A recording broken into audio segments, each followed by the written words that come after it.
In a statement to police, Henley later said he was paid $200 from Coral for every victim, but he did not stay around for the torture at first. What he saw was Coral handcuff the kid and then gag him. When the victim was taken to the back room, Henley was dismissed. At first, Henley said he wasn't sure if the victims were killed, but later he certainly knew because he sometimes helped bury the bodies. Brooks also later testified, saying one time he saw Henley take part in one of the murders, and he knew exactly what happened on the torture board. What's even worse, some of the victims were Henley and Brooks's friends. Henley said he thought he was trapped and he was scared something bad might happen to him. He told investigators that he tried to join the Navy, but it didn't work out. He also said this: I couldn't go anyway. If I wasn't around, I knew Dean would go after one of my little brothers, who he always liked a little too much. When Coral moved to 2020 Lamar Drive, the frequency in which he asked Brooks and Henley for new boys increased, as did the brutality of the torture. You'd think someone would have said something, or at least pointed a finger at Carol. After all, it was clear he only hung out with teen boys, and it was clear teen boys kept going missing. Such is the power of money and a nice suit. Coral was still admired in the neighborhood. Who could say anything bad about the Candyman? Now we'll introduce Rhonda Williams to the story. She was an attractive teenager who was engaged to an 18-year-old named Frank McGuire.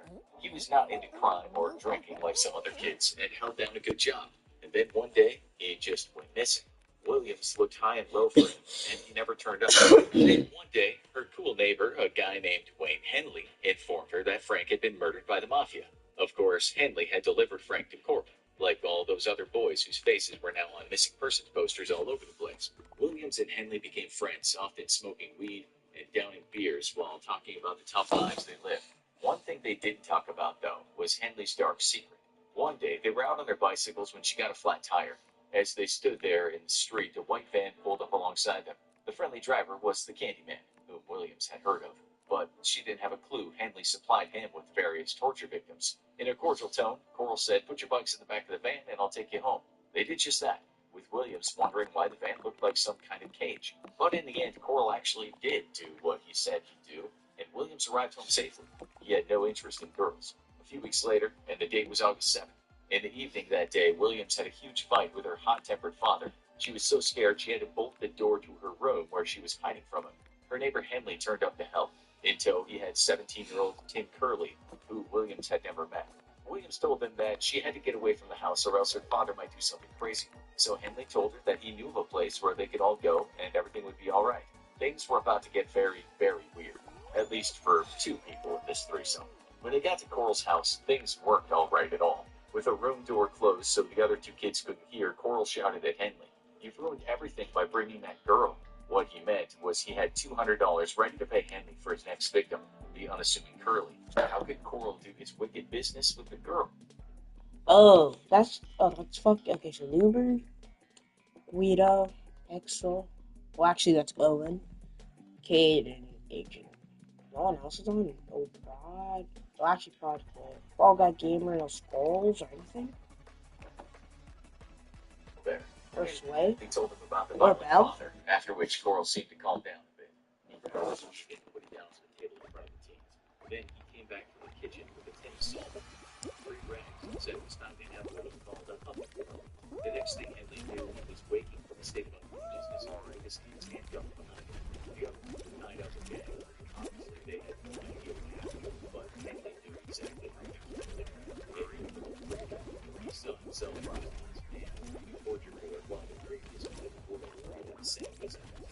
Coral then put it to intimidating his stomach and again checked it. The other 2 teams nervously got it with their gangs, thinking that this was kind of outrageous. Bro. His head now, Coral said he had the boy, but for ruining things, Henley had to torture and kill the girl. Henley nodded his head and Coral removed the pumps. The other 2 felt that was some kind of game. Williams and Curly really started to understand the gravity of the situation. Seemed to walk over to the now wriggling body of Curly. At that moment, Williams' gag came loose, and still kind of smiling, she whispered to Henley, "Is this for real?" She looked for cracks at the side of his mouth when he said in a deadly serious voice, "Yes, this is for real." Henley shouted over to Coral just as he was beginning his cycle of depravity and said, "Hey Dean, why don't you let me take the chick out of here? She don't want to see that." Coral just carried on. Henley, seeing an opportunity, leaped to the side and picked up the gun. He pointed it at Coral and shouted, "Back off! Stop!" Coral, thinking Henley was his ever-obedient helper, returned the threat with, "Go ahead, shoot. You won't do it." Bang. 6 bullets in him. Coral tried to move, but collapsed dead in the hallway. His bloodied, stark-naked body slumped against the wall. Henley then made the call. Y'all better come here right now. I just killed him. He untied Williams and Curley. He told them the truth, showing them the torture footage, the board, even admitting that if Curley had been killed, he would have gotten $200. When the cops came, Henley was read his Miranda rights, to which he shouted back in the cop's face, I don't care who knows about it, I have to get it off my chest. 27 bodies were found in all, many showing the marks of the days of the obscene torture they'd endured before they died. There was likely at least another victim, too. Even though movies and documentaries seem to mostly ignore Dean Coral, at the time, this body count made him the worst U.S. serial killer in history. Even now, he's virtually unheard of, which is strange when you consider the plethora of movies and documentaries. At the time, this body count made him the worst U.S. serial killer in history. Even now, he's virtually unheard of, which is strange when you consider the plethora of movies and documentaries about less demented and less prolific killers. Henley is still in prison today, not for killing Coral, but for everything else he did. The prosecutor said the crimes were the most extreme example of man's inhumanity to man I have ever seen. Henley might get out of jail in 2025, and if he does, he'll be 65. Brooks died in 2020 while still in prison. Curley and Williams naturally never got over the trauma of that day. Curley had mental issues throughout his life and was an alcoholic for most of it. In 2008, he died from a heart attack. Williams was equally traumatized, but she didn't fall prey to alcoholism. She said all her life after the incident, she wasn't sure how she felt about Henley. On one hand, he had led teens toward perhaps the most horrific death possible, and on the other hand, he had saved her life.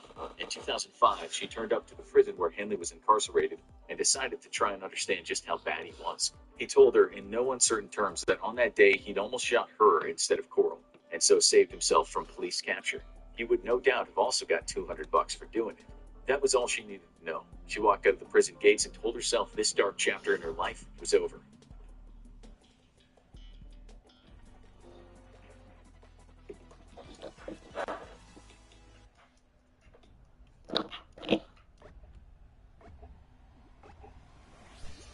March 11th, 2004.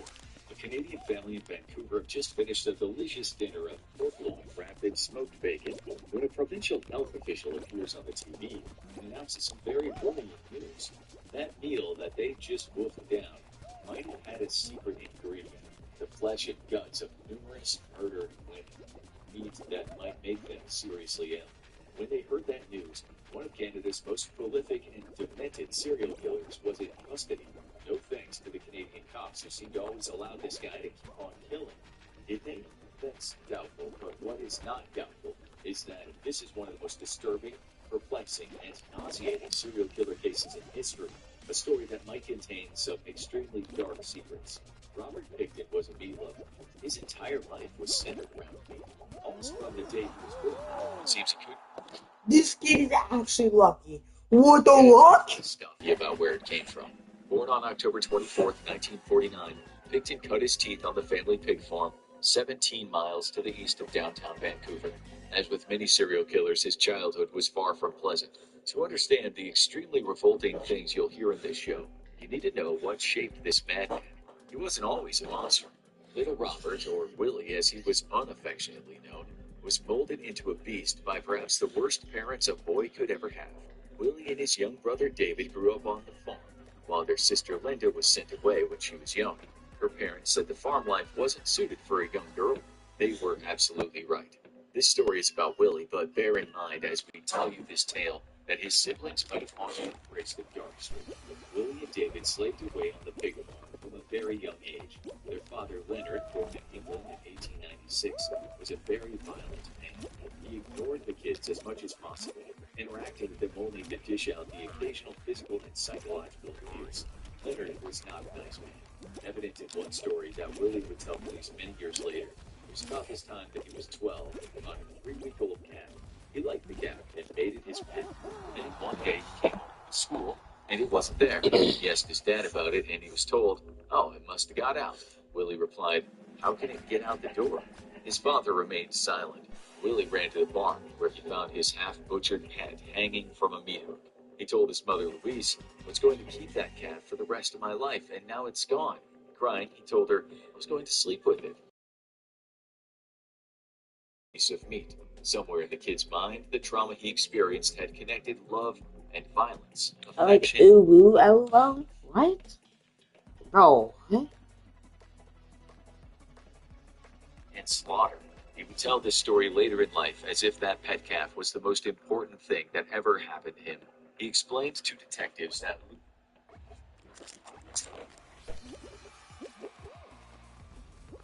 Baby oil. No way, that would have been PB. That would have been sub 25. So no racism or no, I hate them. Bro, son, you're making no sense right now. Looking at it, right? Fuck, I went too far. Fuck, I hate this game. Fuck, I hate black people. I mean,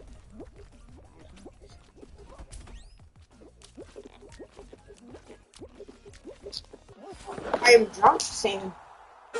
Give me that first, boy.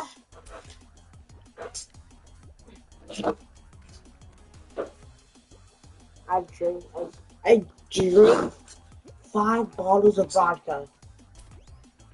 I drink. I think bro's a little drunk. Drunk. made him realize from a young age, hey, not here tomorrow. You should keep those details in mind, since Will's actions later in life are still a matter of debate.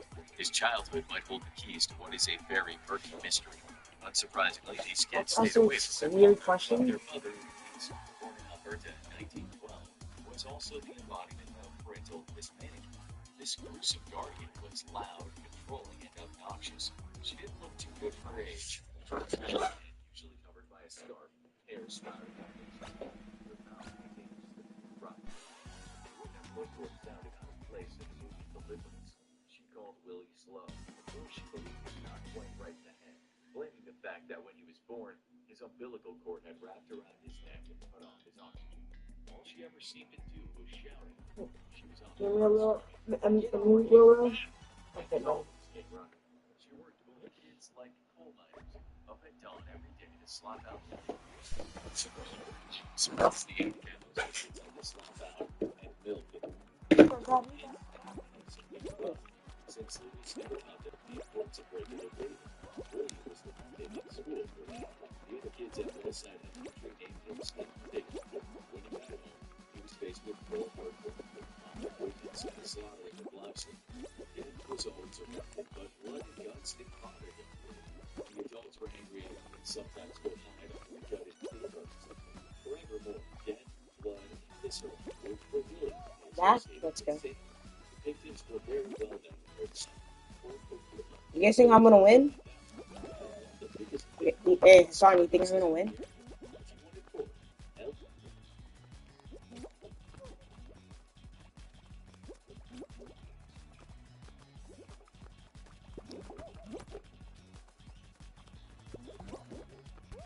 Fuck! Oh, this kid's grabbing me. Bye bye. Damn.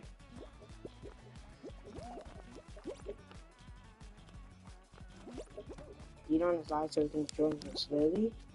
I'm grinding.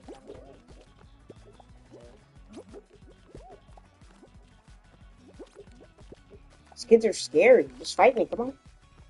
Oh, this kid's cooked. If any of these kids stop jumping, it hurts. Told you. This kid's cooked. 3, 2, 1. What? Okay, these kids are just running from me, like, fucking fight me, you pussy. You're such a pussy, bro. Holy shit, just fight me. Holy fuck, this kid's a pussy, bro. Oh my god. All he does is run, bro. He's just running the entire fucking game.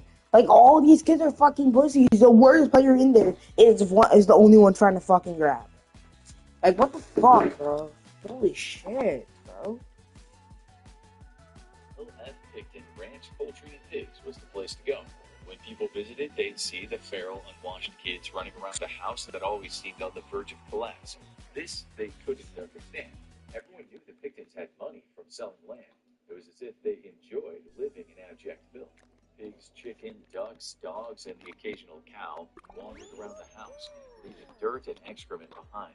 A farmer who lived nearby later recalled, "It was just one shack after another made up of scraps of lumber. I didn't go down there. It was so repulsive." Willie, who had a good memory despite his low IQ, later recalled how when he was 2, there was no running water in the house. At that time, his bedroom was a converted chicken coop where he could lift a floorboard under his bed and get cold water from the spring below. Despite the obvious maltreatment, Louise said she loved Willie dearly. She protected him from his father.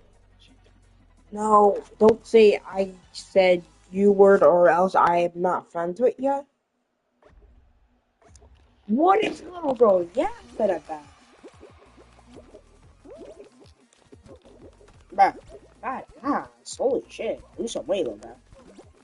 Lose some weight.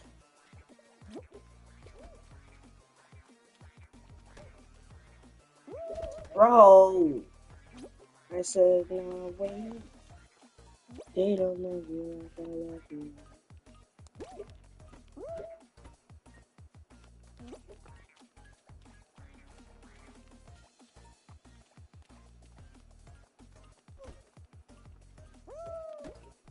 Oh.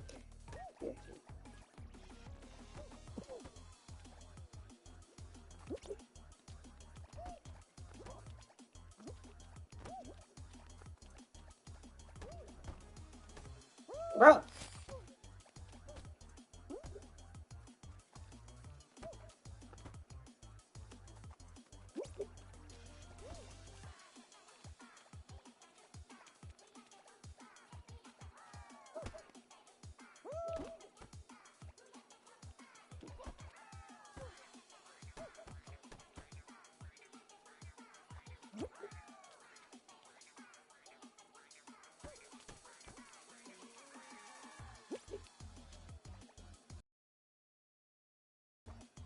It's no way. Bro. How do I not do it there? doted on him when she wasn't treating him like a slave, feeling sorry for her boy, who was put into the special education class at school due to low grades and the fact that he looked and smelled like an animal and didn't talk like other kids who wore nicer clothes. Many of those kids were the children of doctors who worked at the local Essendale mental hospital. One of them, many years later, admitted, "We were all terrible to the Pictons, especially Robert. No one liked Stinky Willie in school, so he was surprised one day when a girl named Lisa started being nice to him. Willie was working in the store his family had on Shaughnessy Street in Port Coquitlam, a shop they named the Meat Locker. That day he stared at Lisa, her face slightly unique as her mother was Chinese and her father Caucasian. She smiled back at him. The smell didn't repulse her, so he gave her a free hot dog. Many years later, he'd meet Lisa again. They'd become good friends. She was probably his boyfriend. Lisa would also hold some of the keys that we talked about that may solve the mystery of Willie. More on that later. Rather than waste his time at school, Luis pulled him out when he was 14. He continued working at the farm and also worked as a butcher, slaving away in the back of a meat all day. Willie became very skilled at this. One of the pivotal moments in his life came when his brother David was 16 and learning to drive. For whatever reason, David somehow didn't see a kid walking down the road.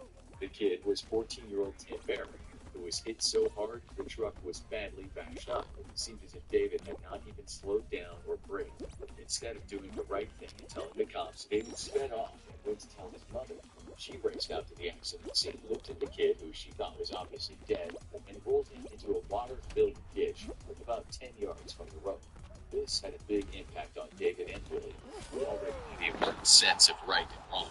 Tim's parents, Philip and Lois Barrett, reported their son missing. His body was found the next day. The disturbing thing about this is the autopsy revealed he died from drowning, not the injuries sustained when he was hit, although there were significant head injuries and a fractured pelvis. Even so, the pathologist said those injuries would not have killed Tim. Luis was now a killer. David was an accessory, and Willie learned a thing or two about ethics and accountability. David and his mom were both exposed to the investigation due to a mechanic telling police he'd fixed the Picton's truck.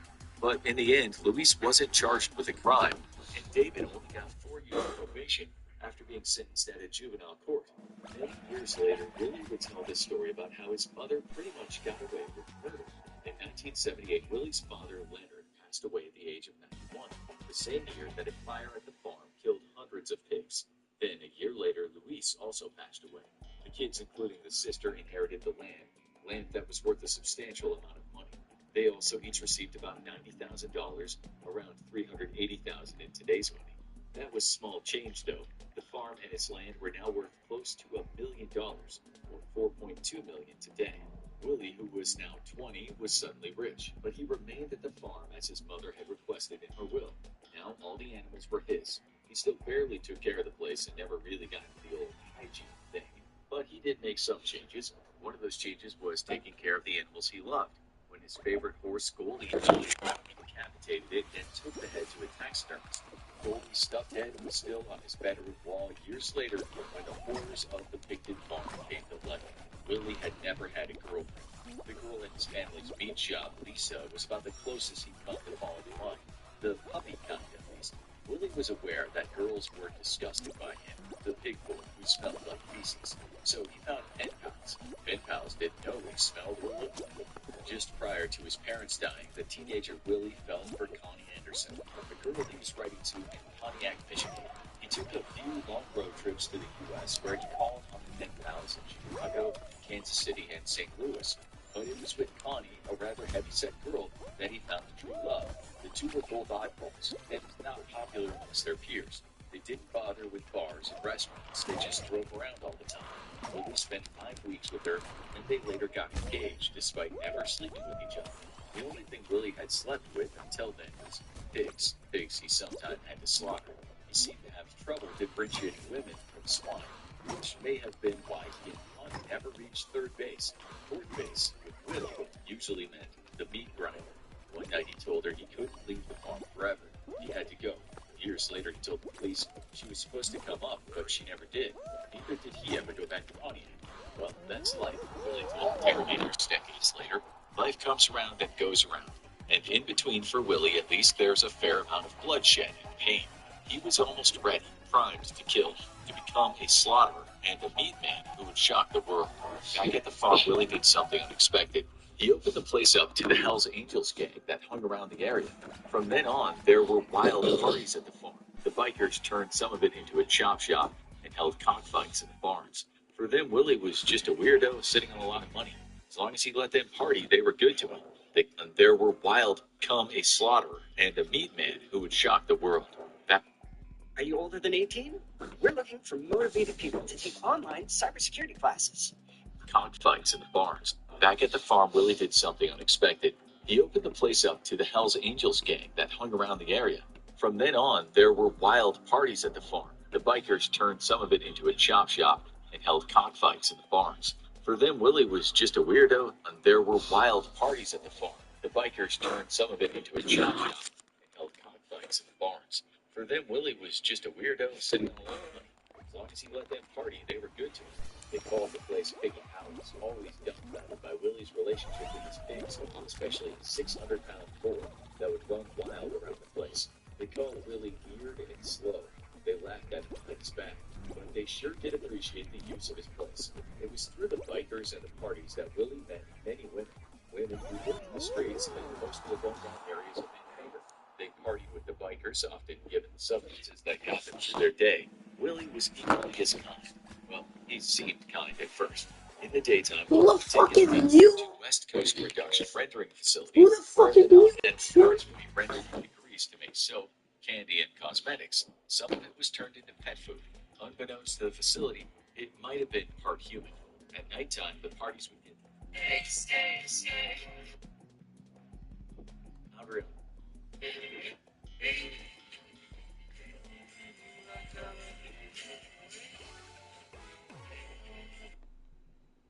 Louder. This was kind of legal. In 1996, Willie and David registered a Piggy Palace Good Time Society, stating that it was for special events, functions, dances, shows, and exhibitions. It was more like a rave organization, in which the brothers used a converted building at the pig farm for hundreds of people to party in, including the regular cast of downtown Vancouver's East Side prostitutes. One of the parties drew 1,800 people. Young folks danced away the night, oblivious to the danger they were in. It was fertile ground for a serial killer. The brothers fell foul of the law a few times, sometimes for violating city zoning ordinance, and other times for holding parties with too many people and for not running up mandatory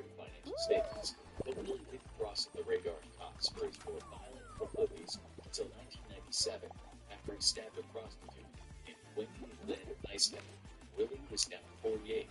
This woman was certainly not the first that Willie heard, but it was the first time he got caught. It was sloppy. Her experience tells us something about how Willie worked. He picked Wendy up on the street in eastern downtown Vancouver and offered her $100. She became suspicious when she saw a bra in his van, but she went to his house and she called him Pigsty. She later said something to him to feel proud. She explained, I asked him for a telephone book and he showed me a telephone book. And as I was leaning over the desk and looking up the phone number, I could feel behind me. The next thing she knew, there was a handcuff on her arm. But she fought him, managing to pick up a knife, stabbing him near his throat. He screamed, "You believe you got me good." He subsequently picked up a knife and stabbed her in the abdomen. The next thing she knew, they were outside fighting near his truck. He had her in his arms as she pleaded, "I have a family. I'll give you $1,000 if you let me go." She said he suddenly became heavy against her body as if he were passing out from blood loss. She ran for it, leaving him staggering in the driveway. She was picked up on the highway by the driver, Ben Streleski, and his girlfriend. She was handcuffed, covered in blood, and holding a knife. Quite a frightening sight for the couple. The last thing Wendy remembers saying to them was, "In case I die, tell them that I stabbed him in the neck." She didn't die.